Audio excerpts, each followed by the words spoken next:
Optimization in video games, or as I like to call it, the fine line between graphical ambition and my computer fans sounding like they're about to take off.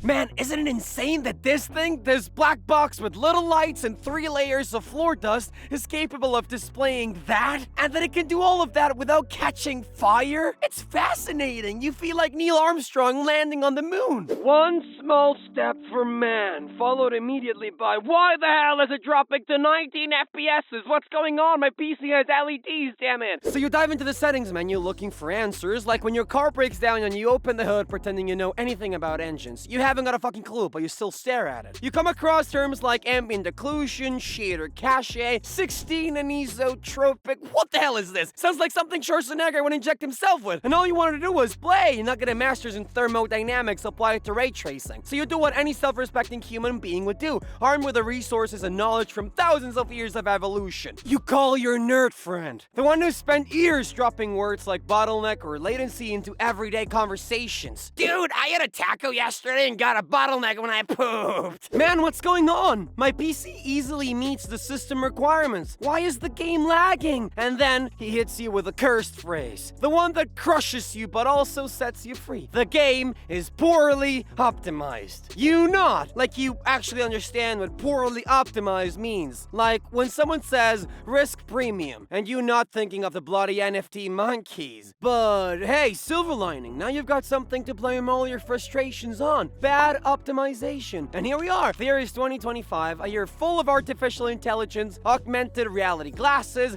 and that little tool that helps you peel boiled eggs super easily. And still, games come out broken. And you still rocking your GTX 1060, which is still alive because it has the resilience of an old Galician lady who survived 2 dictatorships and 5 versions of Windows. And we ask ourselves, why? Why do games always seem to launch unoptimized? Why is this becoming more and more common? What the hell does poor optimization mean? Is it technical, philosophical? Blame it on the industry, ambition, or some clueless intern? Today, we're going to talk about that, because that is what the subscribers voted for as this month's video topic, proving once again that democracy is a mistake. Alright, yes, games come out broken these days, but let me just for a second turn into that uncle at every family dinner who says real music died with Queen.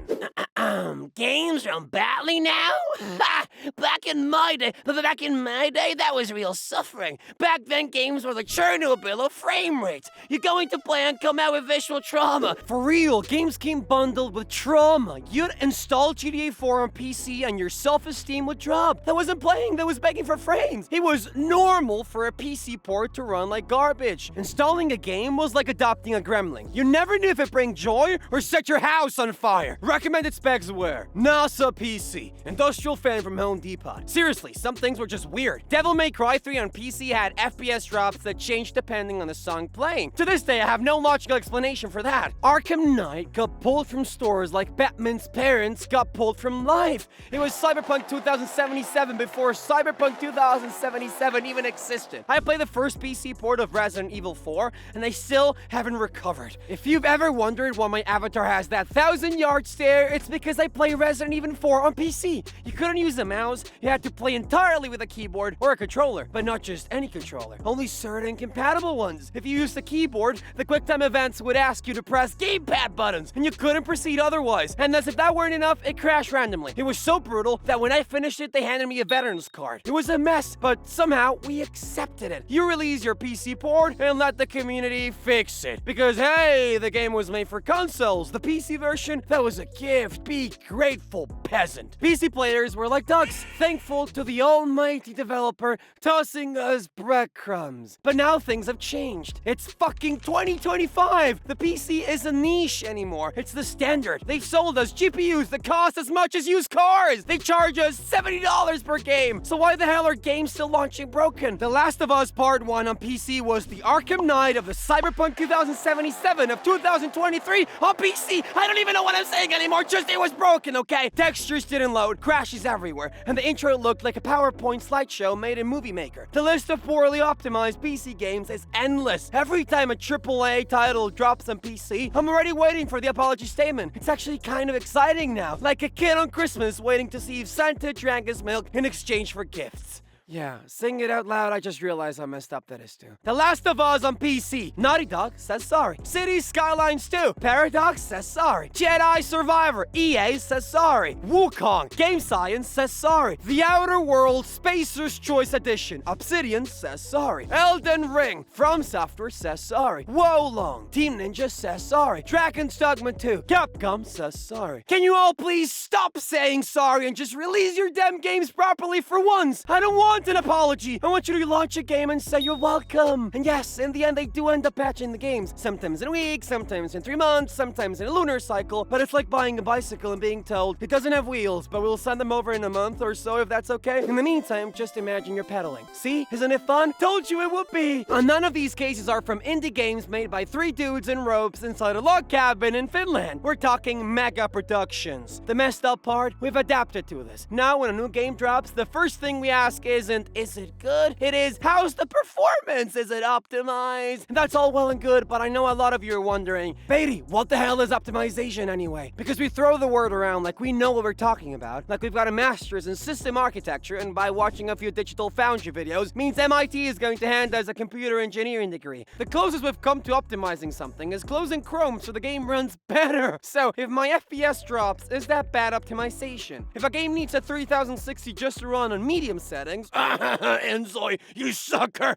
Is that bad optimization? It might seem like optimizing a game is like Mr. Potato's head, swapping out parts and the graphics settings until you're left with something that kinda works. Sad potato, but a functional one. But no, in reality, optimizing a game is a technical odyssey that starts, or should start, when the game is still just a little zygote of code. For this, let's hear from Peter Durante Thoman. Some of you might know him as the creator of the DS Fix mod, which fixed a ton of technical issues in Dark Souls. Before that mod, playing the game was like playing chess on a washing machine during the spin cycle. These days, he's the co-founder of a company called BH3 Games, a studio specialized in porting and performance optimization, and they've been responsible for porting the Legend of Heroes series. He gave a really interesting talk on Steam about the optimization process for Wise X Nordics. Optimizing a game means making efficient use of system resources, CPU, GPU, RAM, VRAM, and the mental health of the player. It means finding bottlenecks, eliminating unnecessary calculations, spreading workloads across CPU cores, reducing invisible graphics loads, avoiding rendering a 4K brick that's hidden behind a wall you'll never see. Optimization is an exhausting process, and more than anything, a thankless one. It's like cleaning the kitchen in your shared apartment. You know you didn't make that mess, but you're the one who has to clean it up. And every time you lift a lid, you discover a new cosmic horror you didn't know existed. And of course, this isn't something to do at the end. Well, it shouldn't be. It should be done from the start, from when the game is just a fetus made of bits and shaders. The early stages of development are when you can really make an impact through optimization. That's where the big changes happen. That's when performance can drastically improve just by rethinking how things are done, using better algorithms, avoiding duplicate calculations. But if you skip that stage, if you wait until the game is done, then you enter the nightmare, refactoring. Refactor sounds like a Harry Potter spell, but it just means rewriting and reorganizing already existing code. Code that may be bad, sure, but it's still working code. It's like this. Imagine you're writing a recipe for chicken stew. You start with pork. Wait, no, not pork, chicken. Cream, pepper, or was it red? Screw it, both. Onion, garlic, and white wine. The good stuff. And it's all scribbled on a napkin. Refactoring means turning that mess into a clean, coherent recipe. You have to dismantle entire systems that are already built just to rebuild them more efficiently. And as you can imagine, that's not easy. It's like trying to change a car's engine without stopping the car. There is an unspoken rule in game development. The big improvements happen at the beginning. These are called low-hanging fruit. Sounds like a Twitter insult, but it actually means the easy wins. You spot something done poorly, you fix it,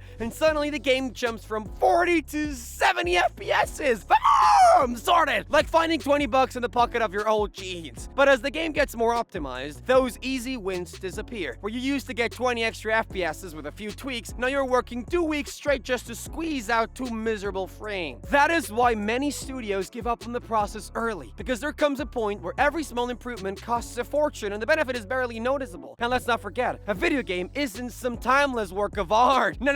It's a product. A mix of risks and costs, spreadsheets, and deadlines. And even then, even doing everything right, optimization is an endless process. There's always something that can be improved, but you have to know when to stop. When the obsession with squeezing out more performance starts doing more harm than good. And that is where our new technological god comes in. AI, DLSS, FSR, frame generation. Don't worry, I've got the solution to all your problems. Acronyms. It's like going to the ER with a broken leg and they say, relax, I'm applying an Instagram filter, see? Doesn't even look broken anymore, mind how you go. Now look, I'm not saying these technologies are bad. They're not the devil. They're wonderful if you use them as a crutch. DLSS should be a feature for those who don't meet the hardware requirements to play normally. It shouldn't be something developers rely on to achieve acceptable performances, even if Nvidia encourages them to optimize around it, which makes sense. It's their business model.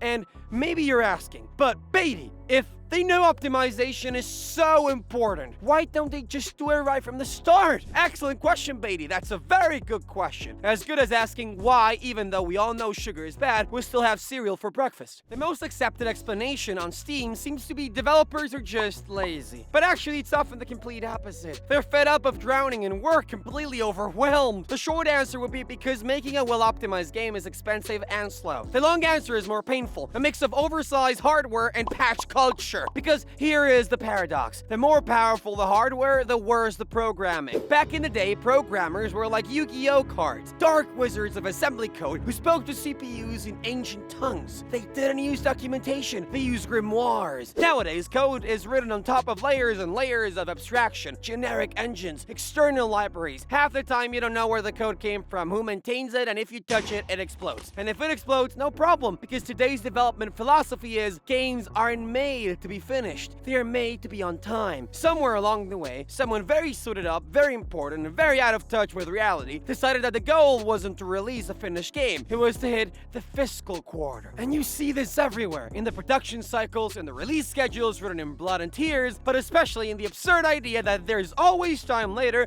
to fix what wasn't done earlier. Because everything is subject to a silent tyrant. Time. A tyrant you can't argue with, can't reason with, and can't even look at directly without getting handed a spreadsheet and this has to be delivered by Friday, okay? And if there's not enough time, you cut content. And if it's not ready, you release it anyway. And if it breaks later, you patch it. That's what patches are for. And community managers apologizing on Twitter with doc gifs. And we players, we've adapted to live in this sort of gaming schizophrenia where there are two parallel realities. One, the trailer, directed by Michael Bay with stable 60 FPSs, ray tracing, and particles that react to your childhood memories. And two, launch day, where you boot up the game and your GPU starts speaking ancient Hebrew and begging to be sacrificed to the sun god. And then they arrive, the patches. Oh yes, the beautiful, eternal, merciful patches. The day 1 patch, the day 5 patch, the patch that fixes the menu bug, the patch that fixes the patch that broke the patch that's larger than the original game. But if you think about it, those gigantic day 1 patches fixing hundreds of critical errors are proof that games don't launch finished. They launch on schedule. The reason is simple. A big game goes gold, meaning it's complete and send off for manufacturing and distribution 4 to 6 weeks before launch. Those 4 to 6 weeks, that's the window for polishing whatever you can. So really, the entire issue boils down to the production method, which has morphed into something more like an assembly line, where once you had a small team building a game from scratch with a clear vision and time to polish it, now you've got a game made simultaneously in 17 countries with outsourced teams that don't speak the same language and haven't even played the main game. One team does the trees, another the physics, another the menus, and the guy doing optimization, he's locked in a basement writing sonnets with duct taped over his mouth. The concept of a finished game has become blurry. When is it finished? When it releases? A month later? After the patch? After a mod fixes the mod that fixed the other mod? Or when everyone collectively forgets how broken it launched, and we all pretend that it never happened? And I also think the average gamer's memory lasts less than a Switch battery. The studio apologizes and we just move on. In the end, optimizing a game isn't just about code. It's about respect. Respect for the consumer, for their time, their money, their support. Because when a game launches broken, it's not just saying we couldn't make it in time, it's saying this is what we think you deserve. And maybe me, personally, maybe I don't deserve much. I'm a mess. But you, baby, you deserve a game that works when you press play.